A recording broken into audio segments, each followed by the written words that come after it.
Hey everyone, welcome to Reddit Readout. Today we are checking out People of Reddit. Story 1. Wife's grandmother feels I'm beneath. Their family takes a dig at my mother in front of Thanksgiving guests. This all happened about 40 years ago. My ex-wife's family came from old money. They didn't have much of it left, but they were still high up in social circles. Due to all the complications of her family, she and I decided to elope. Her idea, and, because of that, she avoided telling her grandmother for about 2 months. I tried, but no amount of charm on my part could win her grandmother over. At Thanksgiving, she asked my wife to come over and help her get the house in order for Thanksgiving dinner. My wife and I were still newlyweds, so naturally I wanted to come with. Her grandmother came downstairs all smiles, with a pleasant disposition and a song in her voice. And then she saw me. "What's he doing here?" I tried to intervene and soften the blow, but, Ms. Thomas, I just wanted to come as well so I could pitch in, that way I can help you get done faster. She accepted it, my reasoning, but she definitely wasn't happy. So she kept taking little digs at me the whole time, something she always did whenever my wife took me along with her. The next day, just seconds before dinner started, my new mill, who had known the truth for weeks, but had kept silent at my wife's request, took it upon herself to finally tell the grandmother that my ex and I were actually married. She did us a favor really. I was personally tired of all the deception. I can't stand lying or liars. The grandmother was clearly shocked, but she had to put on a good face because there was company present. My mill wasn't so dumb after all. So, while she was pretending to be gracious, I could still tell it was killing her, and old habits die hard. Eventually, I overheard her half of a conversation with one of the guests at the other end of the table.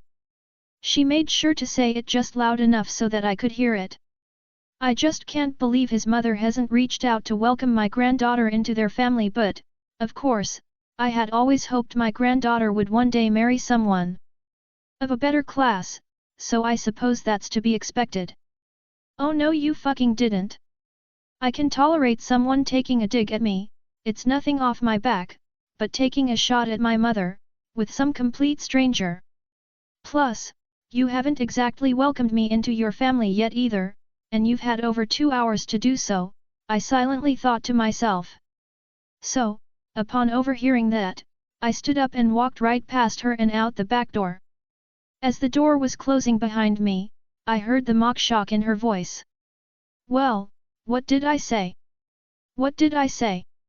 About 10 minutes later, my wife caught up to me in her car as I was walking back to our apartment. It was 5 miles, so yeah. I was being a bit stupid at that point, letting her get at me, but I was mad, damn it. That old woman totally knew exactly what she said, and it was no slip of the tongue either. It was obvious to everyone that she had intended to hurt me. Plus, I saw that little smirk on her face as I walked past her. It was intentional. She was trying to make me leave, and I did, so she totally thought she had won. But I already knew how I was going to get her back, and I was going to use her own words to get my revenge. Part of the reason she didn't like me was the fact that I was military. Even worse, I was enlisted. Military officers were fine, of course, but an enlisted man? Why, I never. But there was one thing about being in the military that I could use to get back at her. You see, she really loved, and actually demanded, that her granddaughter come over at Christmas. It was a big to-do, every single year, the biggest, especially among all her social friends. That's what gave me the idea on how I could not only ruin that for her, but also use her own Thanksgiving dig at me to do it. You see, military personnel can oftentimes take vacation at the drop of a hat. I had over 50 days worth of leave available to me. So I requested and was approved to take 3 weeks worth of it. That way, I made sure that my wife would be with me, out of state, for Christmas and New Year's, you know, so my mother could properly, and, more importantly, personally, welcome my wife into our family. It practically killed the old bat. It was sweet, delicious revenge. She was so mad, and so loud on the phone, practically screaming, that I didn't even have to listen in on another line when my wife called her. I could overhear everything she said on the phone my wife was using. "You're where? But what about Christmas? I have guests and family coming, and I've already promised everyone that you will be here. I need you here. You're supposed to be here with me." "Yeah, well, perhaps you should have thought of that before trash-talking my mama right in front of me. But, what do I know, I'm from such a low class of people. We had a great time. It was one of the best family Christmases ever. An epic one, for the books, for my family at least." Story 2. My neighbors won't stop screaming between 2 to 4 a.m. This last week, my neighbors whom I share my bedroom wall have been screaming and shouting between 2 a.m. to 4 a.m. I have not been able to sleep for a week. This last Tuesday they were having a party from 1:30 to 5 a.m., not like a super big thing, but they had some people over and were yelling and playing loud music. We knocked on the wall at around 2:30 a.m. so they would shut up. Their response was screaming back at us through the wall, cursing at us and calling us assholes and threatening to beat us up. At this point we just called the police, but that didn't do much. They just turned off the music and kept being assholes, screaming the whole night. My apartment complex won't do anything to fix it and said it was pretty much up to us to contact the police when this happens. We tried talking to them, but they won't open the door.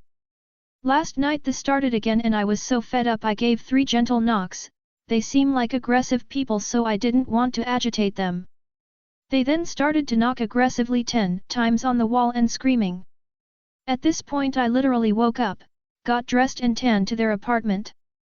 When they opened, the girls that had been so aggressive started acting all innocent and surprised that we had a noise complaint.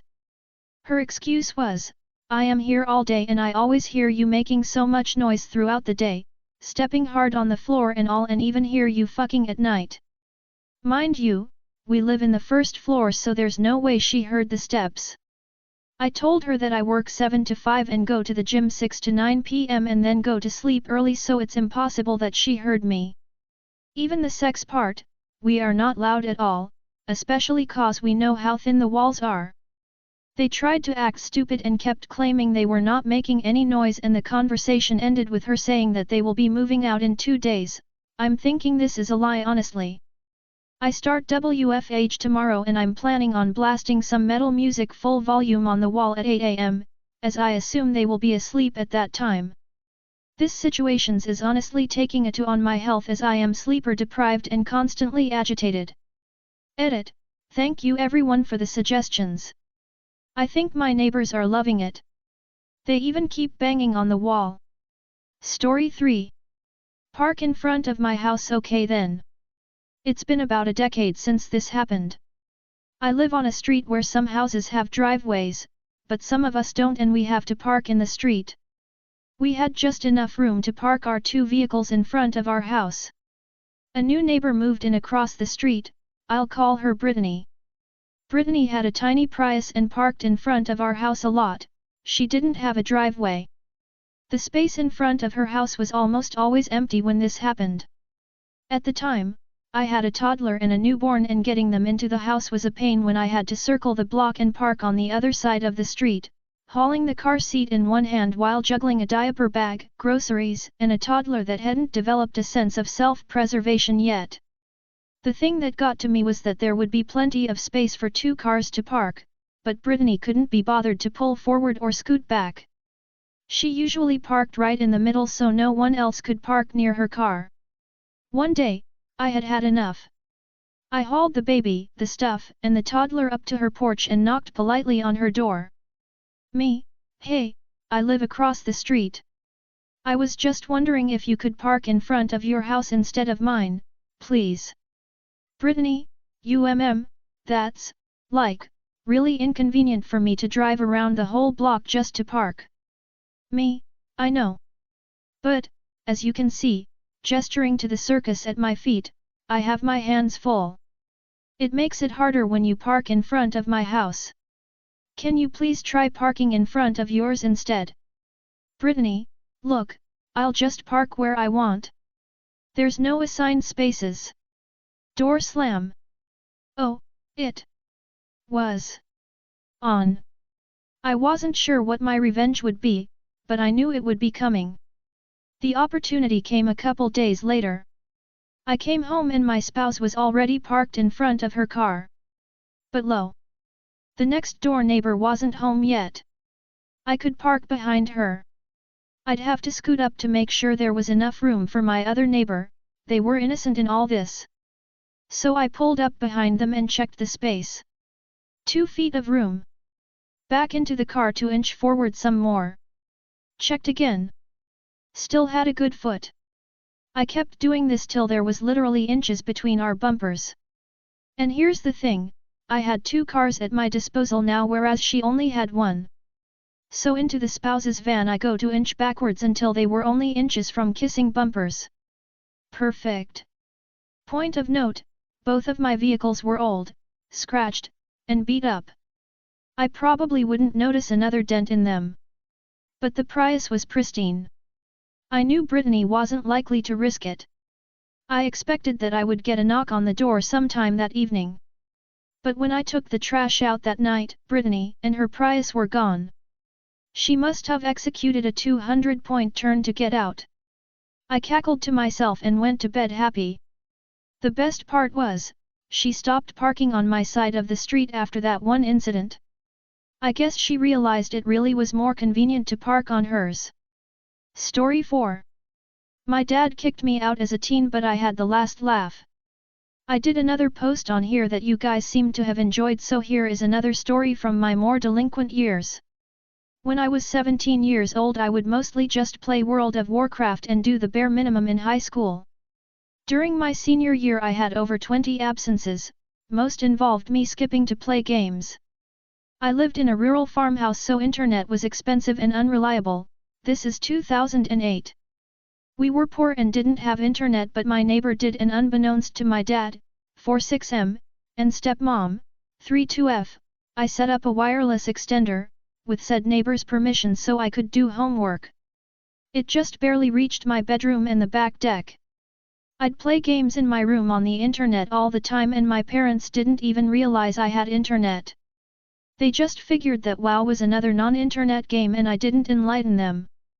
As I got close to graduation I did some self-reflection and decided to give video games up. I had given them up for an entire week and was so proud of myself that I decided to open up to my father and tell him about my progress. I told him that I had had internet for over 6 months and that it reached my bedroom. I didn't mention the extender. My dad, 46M, was not pleased that I had been playing this many games under his nose. Up until then, he was a fairly absentee parent, but then he wanted to lay down the law and he demanded to take permanent possession of my laptop so he could sell it and presumably cut me off of any future gaming. This felt unfair to me because the laptop was a gift from my grandmother and I couldn't afford to replace it. He also wanted to drive me to and from school where I previously had a lot more freedom on a bike. I was almost 18 years old and I felt like I had taken care of my own problem and didn't need this. I didn't give my dad the laptop. I had hidden it in one of my dad's broken down cars. When it became clear I wouldn't surrender my laptop, my dad didn't take it well and he beat me up. Not a great memory. I moved out to my friend's house a few farms over to finish high school. His parents were super supportive, they didn't like my dad much. I wasn't welcome back at my dad's house. On one occasion, when I saw my dad and stepmom's car gone, I snuck into the house to get my things. My stepmom had already packed up my room into neat boxes. Weirdly, I noticed that my dad's entire computer setup was on the house's back porch. He was using the internet. No doubt for pornography, he had a huge issue with that, behind my stepmom's back. On my way out, I walked to the edge of the property where the wireless extender was and I took it with me. He didn't even know about it anyway. When I finally did talk to my dad 8 months later, he asked if I knew how to fix the internet.